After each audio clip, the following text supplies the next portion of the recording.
একজন ডাক্তারকে জোর করে বিয়ে করছি। এই যে আমি তোমাদের মতো সৌভাগ্যবান না, আমি খুবই দুর্ভাগা মানুষ।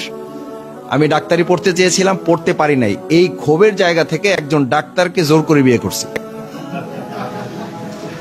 আলহামদুলিল্লাহ, জোর করে বিয়ে করছি এই অর্থে যে আমার ছাত্র জীবন শেষ করার পর আমার সামনে যতগুলো প্রস্তাবনা ছিল, পরিবার আমার কাছে যখন জানতে চেয়েছে যে তোমার ইচ্ছা কি, তা আমি বললাম যে আমি তো ডাক্তার হতে চেয়েছিলাম, আমি তো সুযোগ পাই নাই। অন্তত একজন ডাক্তারকে নিয়ে যদি জীবনযাপন করতে পারি তাহলে ওই ক্ষোভের জায়গাটা কিছুটা প্রশমিত হবে। আলহামদুলিল্লাহ, তোমরা জানো যে আমরা বাউফলে এই বিগত 15 বছর ফ্রি মেডিকেল ক্যাম্প পরিচালনা করেছি।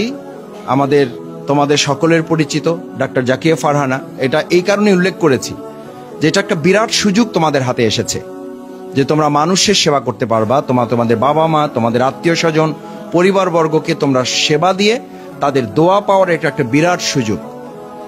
মানবিক মানুষ হিসাবে নিজেকে তৈরি করার এটা বিরাট সুযোগ আল্লাহ তাআলা তোমাদেরকে করে দিয়েছেন। এই জন্য আল্লাহর কাছে বেশি শুকরিয়া আদায় করতে হবে।